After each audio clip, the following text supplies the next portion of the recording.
Hi, we're here live at ASCO 2015.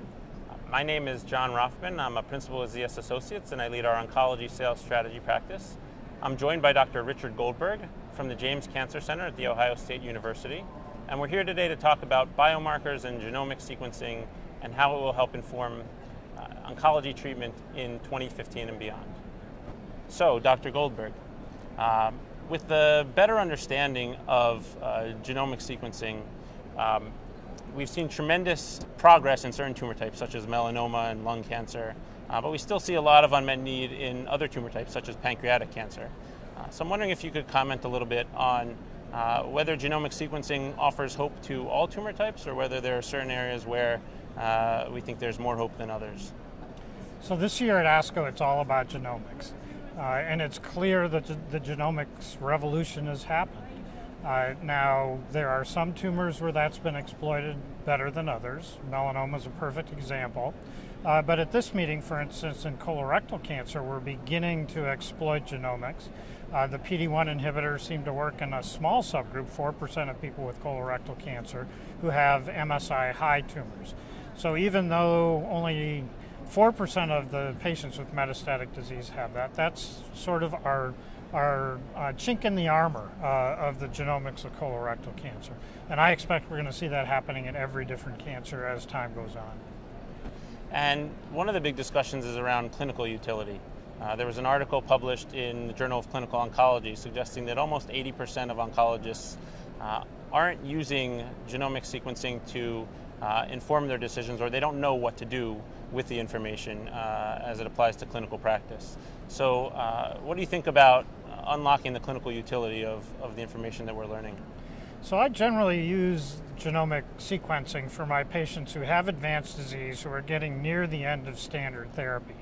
And what I'm looking for is to try and find a phase 1 or a phase 2 trial for them that is a shot in the light rather than a shot in the dark. And what I mean by that is not just a random trial that we put them on, but a trial that we're choosing based on the abnormalities that seem to be driving their tumors.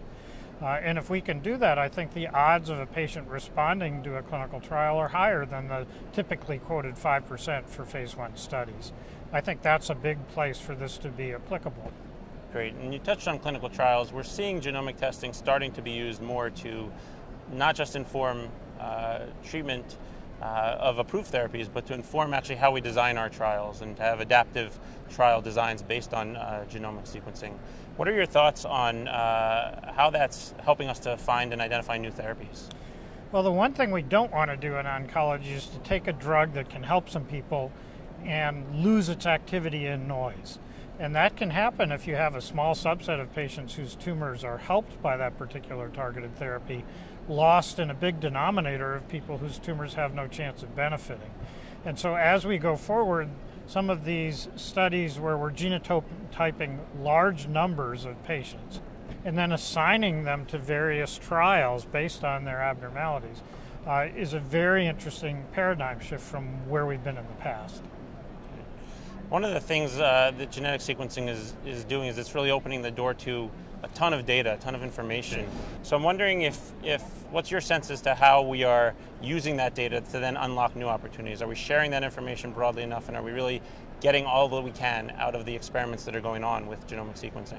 I think we're just learning how to use these new tools, and that we're going to be able to exploit them to greater benefit as we use them more. Now, one of the most interesting questions is, what if you find an abnormality in a patient's tumor which is covered for myeloma but not for colon cancer? How do you get an insurance company convince them that they ought to pay for that in your patient? And I've been able to do that in some cases by talking in peer-to-peer reviews with the insurance company physicians that are advising them. But it's still an uphill battle. And I think we're going to have to confront that in the insurance industry and try and decide, do we just allow patients to go on to very low likelihood third or fourth or fifth line treatments, or do we let their genomics guide the way we treat them? And I hope we will let the genomics guide the way we treat people. Well, as you can see, I think there's a lot of exciting things going on here at ASCO. We're gaining a deeper understanding of genomic sequencing and its role in informing oncology treatment. I'd like to thank you very much, Dr. Goldberg, for joining us today and giving us a little bit more insight on your thoughts on how this is going to shape the landscape and ultimately lead to better treatment for a lot of cancer patients. Stay tuned, and thanks for the opportunity to talk to you today.